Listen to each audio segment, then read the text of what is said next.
بسم اللہ الرحمن الرحیم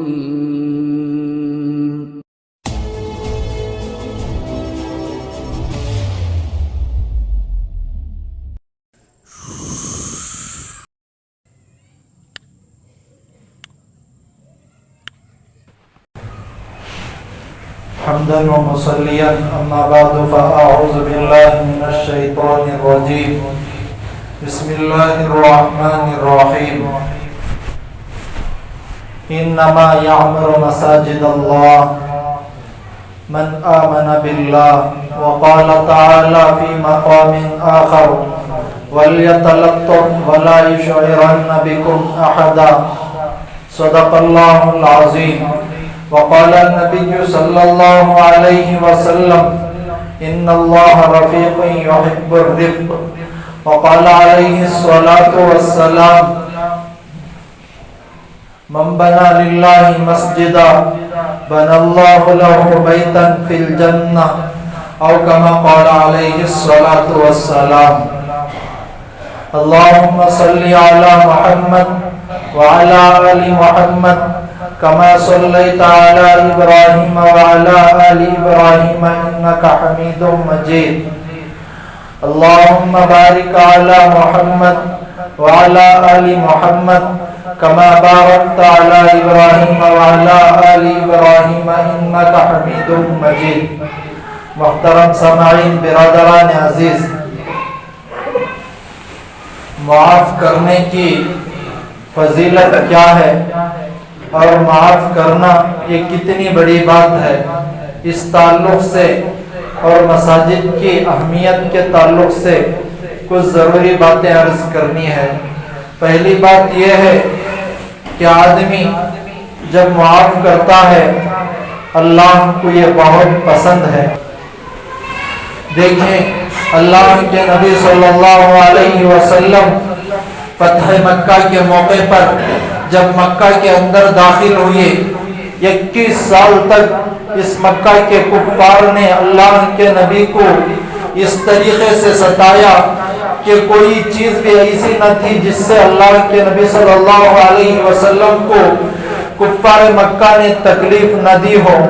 اب 21 سال تک اللہ کے نبی کے قتل کے در پہ تھے، اللہ کے نبی صلی اللہ علیہ وسلم کو دھمکیاں بھی دی، اللہ کے نبی صلی اللہ علیہ وسلم مکے سے مدینے کی طرف ہجرت بھی کیے، کعبۃ اللہ کو بھی چھوڑا، سارے مکہ کو چھوڑ کر مدینے کی طرف ہجرت کیے، مگر جب فتح مکہ کا موقع آیا اللہ کے نبی صلی اللہ علیہ وسلم نے 2 بول میں معاف فرما دیا کہ جاؤ میں تمہیں معاف کرتا ہوں۔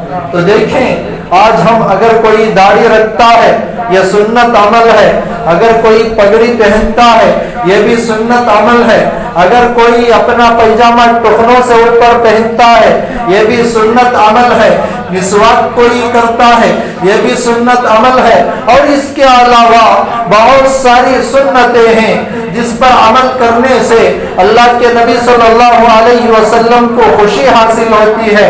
مگر سنتوں میں بھی میں سمجھتا ہوں کہ بڑی سنت یہ ہے کہ معاف کر دینا، یہ بہت بڑی سنت ہے۔ اللہ کے نبی صلی اللہ علیہ وسلم نے فرمایا من احب سنتی فقد احبنی ومن احبنی کان معی فی الجنہ، جو کوئی میری سنت سے محبت کرتا ہے پس وہ مجھ سے محبت کرتا ہے، اور جو مجھ سے محبت کرے گا وہ جنت میں میرا ساتھی ہوگا۔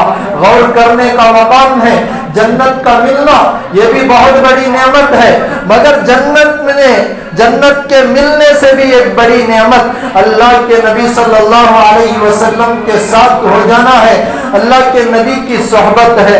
غور کرنے کا مقام ہے کہ ہم اپنے دل پر غور کریں کہ جب ہم اپنا دل جو سارے جسم کا سردار ہے اس دل کو ہمیں پاک کرنا بہت زیادہ ضروری ہے۔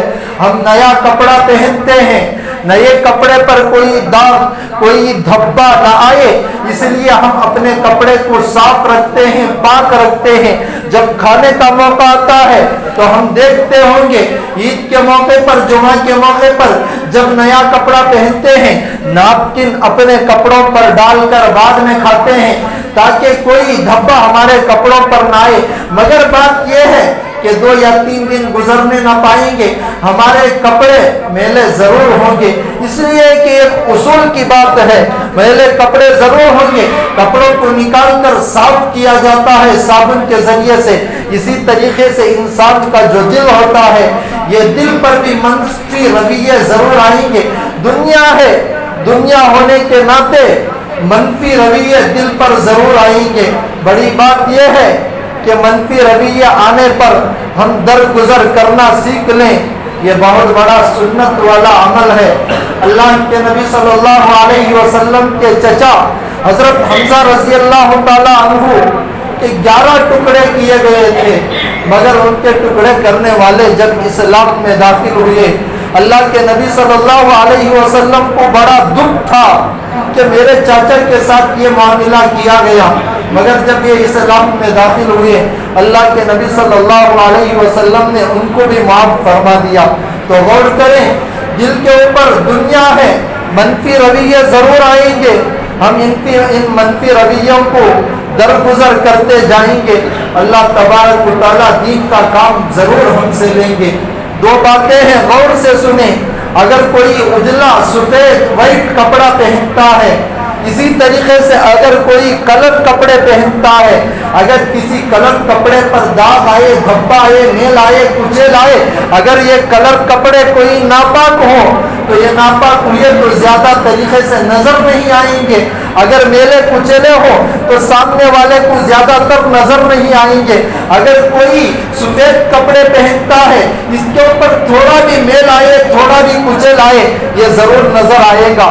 تو غور اسی طریقے سے کہیں کہ دنیا کا کام کرنے والے پر اگر کوئی میل کچیل منفی رویہ آئے تو اسی کو بھی دور کرنا چاہیے، یہ زیادہ طور پر نظر نہیں آتا۔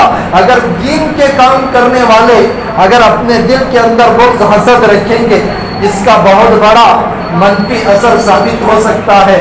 حضرت حکیم الامت اشرف علی تھانوی رحمۃ اللہ علیہ فرماتے ہیں کہ ہمارے اکابرین جب کوئی خانقاہ میں پہنچتا ہے تو اس کے دل پر زیادہ محنت کرتے ہیں، اس کے اخلاق باطنہ کو بناتے ہیں، بعد میں اخلاق ظاہرہ کو بناتے ہیں۔ اس لیے کہ اخلاق ظاہرہ کو بنانا بڑی بات نہیں ہے، اخلاق باطنہ کو بنانا یہ بڑی بات ہے۔ اگر کوئی بے نمازی ہے، پکا ارادہ کر لے کہ میں اس کے بعد کبھی نماز نہیں چھوڑوں گا، 1 منٹ میں نمازی بن سکتا ہے۔ اگر کوئی شرابی ہے، پکا ارادہ کر لے کہ میں اس کے بعد شراب نہیں پیوں گا، پکا ارادہ کرنے کے بعد شراب چھوڑ دے تو وہ شراب چھوڑ سکتا ہے۔ اسی طریقے سے اگر کوئی بے داڑھی والا ہے، اگر داڑھی رکھنے کا پکا ارادہ کر لے، داڑھی میں اس کے بعد نہیں کٹاؤں گا، بعد میں وہ داڑھی آرام سے رکھ سکتا ہے۔ حضرت حکیم الامت اشرف علی تھانوی فرماتے ہیں کہ اخلاق باطنہ یہ ہے کہ آدمی دل کے اندر حسد بھی نہ رکھے، دل کے اندر کینہ بھی نہ رکھے، دل کے اندر بغض بھی نہ رکھے، دل کے اندر کدورت بھی نہ رکھے، دل کے اندر دوسرے کی برائی بھی نہ رکھے، دوسروں کے بارے میں دل صاف رکھے۔ یہ اخلاق باطنہ ہے۔ اخلاق ظاہرہ کو بنانا، اخلاق ظاہرہ کو سنوارنا یہ آسان کام ہے، مگر اخلاق باطنہ کو بنانا یہ مشکل کام ہوتا ہے۔ اس پر پہلے عمل کیا جائے، اس کو بنایا جائے تو انشاءاللہ اس سے بہت بڑا فائدہ ہوگا۔ یہ دیکھیں، ایک بات پر غور کر لیں، اللہ قرآن میں فرما رہے ہیں یا ایھا الذین آمنوا استعینوا، اے ایمان والو تم مدد طلب کرو بالصبر، صبر کے ذریعے سے۔ یہ اللہ کا اعلان ہو رہا ہے کہ اگر دنیا کے اندر سے اللہ پانی کو ختم کر دیں گے، سارے جاندار چاہے انسان ہو، چرند ہو، پرند ہو، اسی طریقے سے چیر پھاڑ کھانے والے جانور ہو اور دوسرے کوئی بھی جانور ہو، اگر پانی کا خطرہ نہ ملے تھوڑے دن میں سب ختم ہو جائیں گے۔ اسی طریقے سے یہ دین جو ہے، یہ دین کے اندر صبر نہ رہے تو سارا دین کچرا ہو جائے گا. تو اس لیے اپنے آپ کو، اگر اپنے اخلاق کو بنانا ہے، دیکھیں نماز 5 وقت فرض ہے مگر یہ اخلاق ہر وقت فرض ہیں. اخلاق کا بنانا یہ بہت زیادہ ضروری عمل ہے. اگر اخلاق میں کمی آئے گی ہم صحیح طریقے سے دین کا کام بھی نہیں کر سکتے. اخلاق کو صحیح بنائیں. بڑی بات یہ ہے کہ ہم دینی معاملات میں ہو، گھریلو معاملات میں ہو، دنیاوی معاملات میں ہو، اگر صبر نہ رہے گا، اگر سب کو لے کر چلنے کا مادہ نہ رہے گا تو یہی نہ ہونے کی وجہ سے ہمارا کوئی کام صحیح طریقے سے انتہا تک، آخر تک کامیابی، کامرانی کی منزل کو نہیں پہنچ سکتا. دین کے اندر بھی صبر ضروری ہے اور گھریلو معاملات میں بھی صبر ضروری ہے. اگر صبر نہ رہے تو آدمی کا کوئی کام صحیح نہیں ہو سکتا. ایک بات پر غور کر لیں، اللہ کے نبی صلی اللہ علیہ وسلم نے دینی معاملات تو سکھائے ہی ضرور کہ کس طریقے سے صبر کیا جائے. گھریلو معاملات میں بھی اللہ کے نبی صلی اللہ علیہ وسلم کی زندگی ہمارے لیے سبق ہے. اللہ کے نبی صلی اللہ علیہ وسلم کی 11 بیویاں تھیں امہات المومنین، جو ہم سب کی مائیں ہیں. یہ 11 تھیں. ان میں سے کوئی اونچے خاندان والی بھی تھی، ان میں سے کوئی مالدار بھی تھی، ان میں سے کوئی شریف خاندان والی بھی تھی، ان میں سے کوئی غریب گھرانے والی میں بھی تھی، ان میں سے کوئی رشتہ دار بھی تھی، ان میں سے کوئی ایک بیوی قریش خاندان سے تعلق رکھنے والی بھی تھی، ان میں سے ایک بیوی اپنے خاندان سے نہیں پرائی بھی تھی. اللہ کے نبی صلی اللہ علیہ وسلم نے سب کو نبھا کر دکھایا. کسی کے ساتھ کبھی لڑائی جھگڑا کبھی نہ کیا. یہ اللہ کے نبی کی زندگی کے ہمیں معاملات صحیح دکھلاتے ہیں کہ زندگی کس طریقے سے گزاری جائے. آج ہمارا گھریلو کلچر خراب ہو گیا، گھریلو معاملات خراب ہو گئے، بات بات پر لڑائی، بات بات پر جھگڑے ہمارا کارن بن گیا. غور کرنے کا مقام ہے میرے ساتھیوں. ہمارے دلوں کو صاف رکھیں. ہم صبر کا مادہ اپنے دل کے اندر پیدا کریں. اگر صبر نہ ہوگا یہ دین بھی ہمارا کمزور ہوتا جائے گا. صبر یہ بہت بڑی طاقت ہے. آدمی صبر کرتا رہے گا اللہ یہ طاقت کو آئندہ ظاہر کر کر دکھائیں گے. ہمارے جتنے اکابرین ہیں آج ان کے صبر نے ان کو اتنے بڑے مقام پر پہنچایا. اگر ان کے اندر بھی صبر نہ ہوتا تو اتنے بڑے مقام پر پہنچنا ان کے لیے دشواری والا عمل ہوتا. تو بہرے دیکھیں گھریلو معاملات کو سنوارنا ہو تو سب سے بڑی چیز یہ ہے کہ اپنے اخلاق باطنہ کو صحیح کریں اور صبر کا مادہ پیدا کریں. دیکھیں حضرت علی رضی اللہ تعالیٰ عنہ، حضرت فاطمہ رضی اللہ عنہا، ان دونوں کے جوڑے سے بھی بڑا کوئی جوڑا ہو سکتا ہے. حضرت فاطمہ رضی اللہ عنہا ایک مرتبہ اللہ کے نبی صلی اللہ علیہ وسلم کے پاس روتی ہوئی آئی. حضرت علی رضی اللہ عنہ اور فاطمہ کے درمیان میں کچھ اونچ نیچ ہو گئی تھی. اللہ کے نبی صلی اللہ علیہ وسلم کے سامنے آ کر حضرت فاطمہ نے روتے ہوئے یہ اظہار کیا کہ علی سے مجھے فلاں بات پر تکلیف پہنچ گئی ہے. حضرت فاطمہ کا رونا تھا. اللہ کے نبی صلی اللہ علیہ وسلم کا دل بھی تڑپ اٹھا مگر باپ کی نصیحت تھی. حضرت فاطمہ سے اللہ کے نبی نے فرمایا، اے میری بیٹی ایک بات پر غور کر لو، میں نے تمہیں جس کے نکاح میں دیا ہے، میں نے تمہیں جس کے نکاح میں دیا ہے وہ کوئی معمولی جوان نہیں ہے بلکہ وہ قریش میں اور ایمان لانے والوں میں سب سے افضل ہے. ایسے کو میں نے دیا ہے. جاؤ اس کے بعد میں تمہاری کوئی شکایت نہ دیکھوں، میں تمہیں خوش دیکھ کر اپنی آنکھوں کو ٹھنڈا کروں. حضرت فاطمہ رضی اللہ عنہ جب اللہ کے نبی کے پاس آئی تھی، حضرت علی بھی ڈر گئے تھے کہ اللہ کے نبی اگر کہیں ناراضگی کا اظہار کر دے، ناراضگی کے اظہار سے میری دین اور دنیا دونوں تباہ برباد ہو جائیں گے. حضرت علی بھی آ کر کنارے کھڑے ہو گئے تھے دروازے کے پیچھے. جب حضرت فاطمہ نکلی حضرت علی رضی اللہ تعالیٰ عنہ حضرت فاطمہ کے پاس گئے اور جا کر یوں کہا کہ میں تمہارے اس کمزور دل کو تکلیف نہیں پہنچاتا، میں معافی چاہتا ہوں. حضرت فاطمہ کی آنکھوں سے بھی آنسو آ گئے کہ میں بھی تمہارے سے معافی چاہتی ہوں. پھر دونوں چل دیے. تو اس واقعے سے ہمیں سبق ملتا ہے میرے ساتھیوں، میاں بیوی ہونے کے ناطے اونچ نیچ ضرور ہوتی ہے، اونچ نیچ ضرور ہوتی ہے مگر اسے برداشت کرنا یہ بہت بڑی صبر کی چیز ہے. اگر صبر رہے گا گھر بنے گا، اگر صبر نہ رہے گا تو گھر اجڑ سکتے ہیں. تو بڑی بات یہ ہے کہ صبر دین کے اندر بھی ضروری، دنیا کے دنیاوی معاملات میں بھی ضروری. اگر صبر نہ رہے تو دین دنیا دونوں اجڑ کر رہ جائیں گے. تو اس لیے بڑی چیز یہ ہے کہ اپنے دلوں کے اندر اس بات کا عزم مصمم کریں کہ ہم اس کے بعد صبر والی زندگی کریں گے, چاہے دینی معاملات میں ہو, چاہے دنیاوی معاملات میں ہو, چاہے گھریلو معاملات میں ہو, چاہے کسی اور معاملے میں ہو. جب صبر کا دامن ہم تھامیں گے انشاءاللہ اللہ تبارک و تعالیٰ کامیابی کامرانی کی منزل کو ضرور بھی ضرور پہنچائیں گے. میں نے شروع میں یہ بات کہی تھی کہ ایک میں صبر کے معافی کے عنوان پر اور دوسرا مساجد کے عنوان پر ضرور بیان کروں گا. خطبے کے اندر میں نے جو آیت کریمہ تلاوت کی, انما یامر مساجد اللہ من آمن باللہ, کہ جو کوئی مسجد کی تعمیر کرتا ہے, اللہ کا گھر بناتا ہے, اللہ تبارک و تعالیٰ کے یہاں اس کے لیے بڑا مقام ہے. اللہ کے نبی صلی اللہ علیہ وسلم نے اپنی زبان مبارک سے یہ بات ارشاد فرمائی, من بنا للہ مسجدن بنا اللہ لہ بیتن فی الجنہ, جو کوئی اللہ کا گھر اللہ کے لیے بنائے گا اللہ تبارک و تعالیٰ اس کے لیے جنت میں گھر عطا فرمائیں گے. تو بڑا غور کرنے کا مقام ہے کہ اللہ کے گھر کے واسطے کچھ روپیہ ہی صحیح اگر ہمارا خرچ ہو جائے اللہ تبارک و تعالیٰ اس کا نعم البدل ضرور بھی ضرور عطا فرمائیں گے. چھوٹی بات پر غور کر لے میرے ساتھیوں, جب گھر کے اندر اپنا بیٹا یا اپنی چھوٹی بیٹی کچھ بات پر کچھ چیز پر ضد کرتی ہے, وہ چیز ہم ضرور اسے عطا کرتے ہیں, چاہے ہزاروں کی چیز ہی کیوں نہ ہو. اور اس بات پر بھی غور کریں کہ ہمارا دن کا خرچ کتنا ہوتا ہے. میری بات کو کڑوا نہ مانے, میری بات کو کڑوا نہ مانے, اللہ کے واسطے کڑوا نہ مانے, بلکہ ٹھنڈے دماغ سے سوچیں کہ ہمارا دن کا خرچ کتنا ہوتا ہے. اس دن کے خرچ کو رکھ کر سوچیں کہ ہمارے یہ دن کے خرچ میں اتنا زیادہ پیسہ خرچ ہو رہا ہے.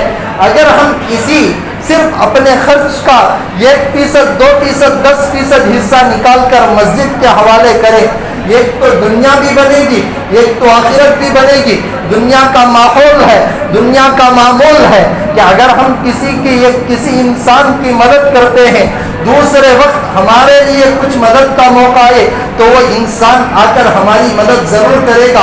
اس لیے کہ دنیا کا ماحول ہی ایسا ہے, ایک دوسرے کی مدد کی جائے گی, دوسرا بھی آپ کی مدد کرے گا. جب انسانوں کے اندر اتنا جذبہ, انسانوں کے اندر ایک دوسرے کا اتنا درد ہے, وہ بھی اللہ کے نبی کا ایک فرمان ہے کہ اللہ تبارک و تعالیٰ نے معافی کے 90 پر 99 حصے اپنے پاس رکھ کر, محبت کے اپنے پاس رکھ کر, ایک حصہ محبت کا دنیا والوں کو, چرندوں کو, پرندوں کو دیا ہے. ایک حصے میں پرندہ اپنے بچے سے, انسان اپنے بچے سے اس طریقے سے محبت کرتا ہے.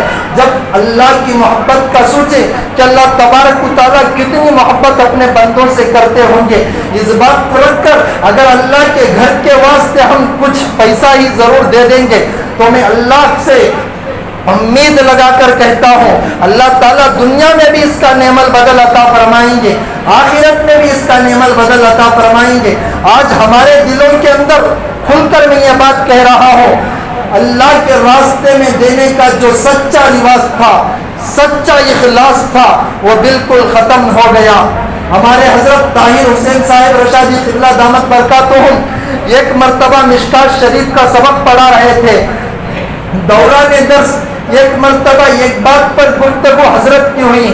حضرت نے بنگلور والوں کا ایک فضول خرچہ نکال کر یہ بتلایا, سارے حساب کتاب کے ساتھ مدلل بات حضرت نے فرمائی کہ صرف مسلمان بنگلور کے, انسانیت کے ناطے حضرت نے فرمایا سارے بنگلور کے انسانوں کو حساب کر لو, 90 لاکھ روپیوں سے زیادہ فضول خرچ ایک مہینے میں ہمارے لوگوں کا ہو رہا ہے.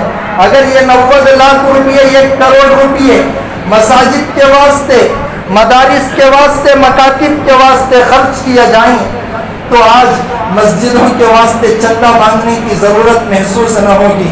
بھائی, جو سگریٹ پیتے ہیں, جو بیڑی نوش کرتے ہیں, اسی طریقے سے جو چائے نوشی کی عادت رکھتے ہیں, وہ اپنی بات کو رکھ کر غور کر لیں کہ اپنا دن کا خرچ کتنا ہوتا ہے. سگریٹ نوشی کرنے والوں کو میں نے یہاں تک بھی دیکھا کہ ایک پیک مکمل سگریٹ پی لیتے ہیں, اس میں سے میں کھل کر یہ بات کر رہا ہوں کہ اگر 2 سگریٹ کی قیمت بھی مسجد کو دے دیں گے، مسجد کا کتنا بڑا مسئلہ حل ہو جائے گا۔ ایک بات کو غور کر لیں کہ امام صاحب نماز پڑھائیں، مؤذن صاحب اذان دے، مکتب کے استاد آ کر مکتب کے بچوں کو قرآن کی تعلیم دے، یہاں نماز ادا ہو، مائک کے ذریعے سے اذان ہو، مکتب کے ذریعے سے بچوں کی دینی تعلیم کے ذریعے سے بچوں کا دین مضبوط ہو۔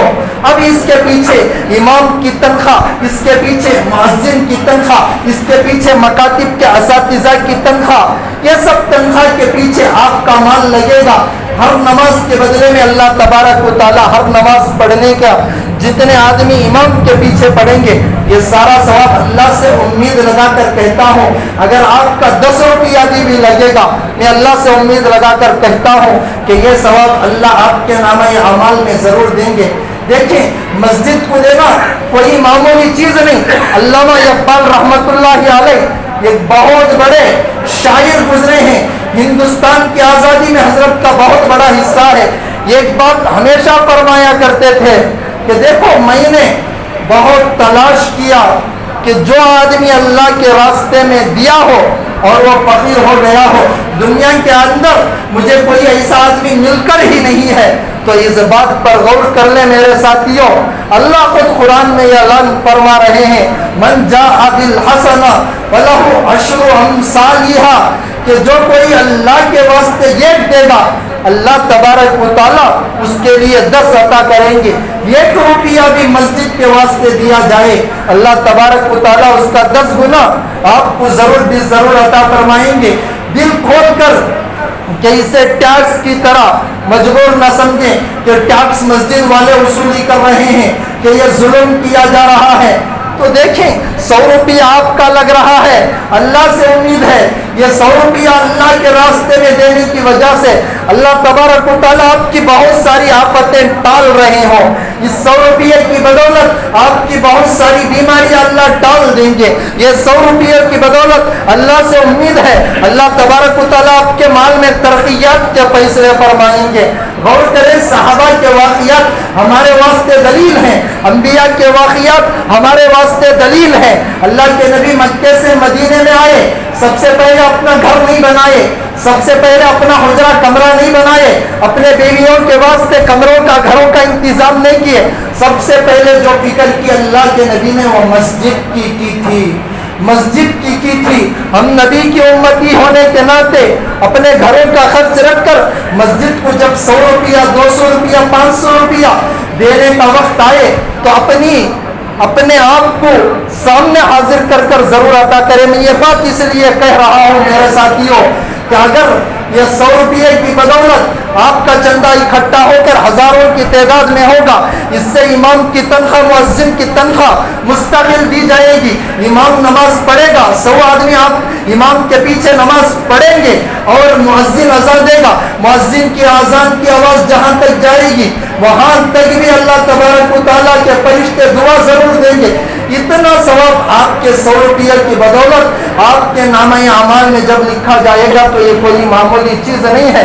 100 روپیے کے سگریٹ پینے والے، 100 روپیے کے مہینے میں بیڑی پینے والے، 100 روپیے کی چائے نوشی کرنے والے اپنا خرچ نکال کر مسجد والے صرف دن کو 3 روپیے مانگ رہے ہیں، اس میں بھی دینے میں ہماری کنجوسی ہوگی۔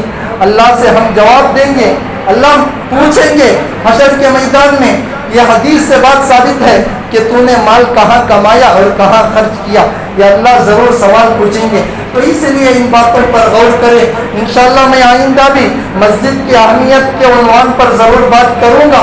تو اس لیے آپ تمام سے درخواست ہے کہ مسجد کو جب کچھ مدد کرنے کا موقع آئے اللہ کے واسطے دیں گے، فلاح و عشر امثالھا، اللہ نعم البدل 10 گنا آپ کو ضرور عطا فرمائیں گے۔ اللہ سے دعا کریں اللہ تبارک و تعالی ہمیں ان باتوں پر عمل کرنے والا بنائے۔